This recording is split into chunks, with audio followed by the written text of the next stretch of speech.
Welcome to part 2 of loading the customer dimension. Now if you remember in part 1 we got an error here and it has to do with that foreign key constraint. So what I'm going to do here, just to make this very simple and easy so you understand what's going on visually, I'm going to go out to the diagram and I'm just going to right click and delete that relationship from these two tables. Okay.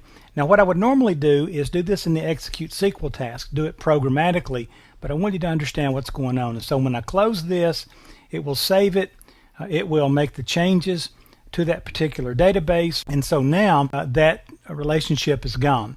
And so let's go back over here again and notice that I need to stop the debugging since the task failed, it didn't complete, and I will just run this one more time and let's see if it works this time. And so notice it's going to run, and the only task we've got is to truncate that table, and you will notice here that the truncate worked just fine. Okay, so the first step's done. We're going to truncate the table, and let me show you one thing here. Notice that I ran this package and it didn't actually close out, it didn't stop. I'm still in debug mode. I'm going to press this button here and see tools show up. If you're ever in a position where you're trying to drag things on like an execute process task, you drag it and nothing happens, and you're thinking, well, okay, maybe I just missed it. You drag it again, nothing happens. It's because you're still running. Okay, if you'll stop that, now you can go back and drag stuff on. Well, we need to do a data flow task now. So I'm going to drag a data flow task on, and we want to actually grab the data from the DIM customer in the data warehouse AdventureWorks database and move it. And so I'll double click the data flow task, and I will use the source assistant, and I'll drag that on, and with this I am going to connect to the data warehouse, right? And I will click OK, and then I need to complete my OLEDB data source connection here. So if I right click on this and go to edit, you will see that it says, okay, what do you want to connect to, a table or a view, or do you want to run a SQL command? Well, I want to run a SQL command. Now I've kind of taken a little shortcut with you here, and that is out on the desktop of my machine. Okay, and I'm going to cancel this and I'm going to minimize this. I have a work files folder here. Now in your work files folder, it may not look like this, but you will see a load dimension tables transact SQL file. Okay, well, I'm going to open this using Notepad and show you that I've got a thing in here for loading this customer table. Now notice I'm doing an insert into that starts right here and goes down to here. Now if you just want to run this from inside the SQL Data Management or the SQL Management Studio, you can run this.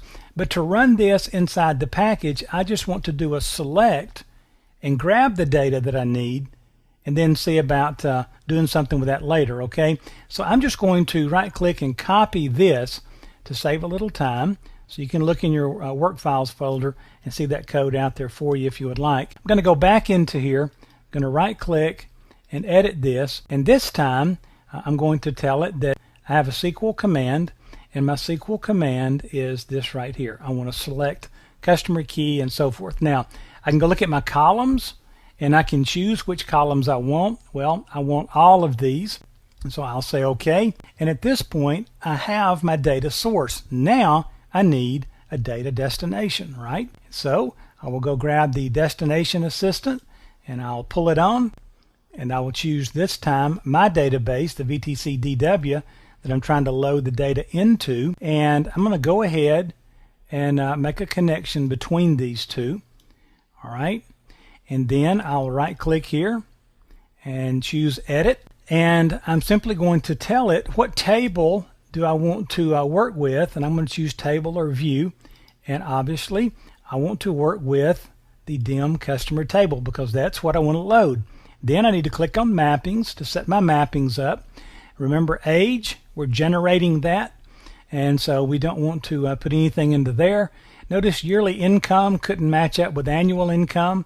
They have the same data type. I just named them differently, so I'll just left click and drag over to here and let it go and map that one, and looks like I'm ready to go, right? So now it looks as though all I need to do is run this. Now notice something here. I'm getting a red X and it didn't go away, and it's saying, wait a minute, dude.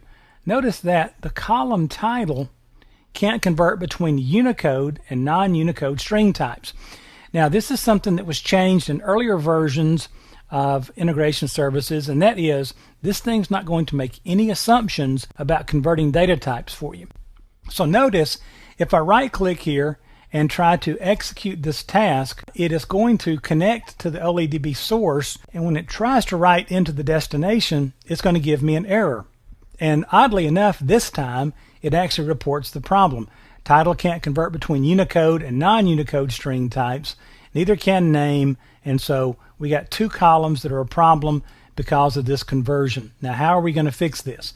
A couple of things we could do. We could go change data types in our data warehouse. We could change them to Unicode types, but I want to show you how to use the data conversion task to solve this problem and show you a little gotcha with it. But I'm out of time in this video, so join me in part 3. We'll use data conversion and get this thing working.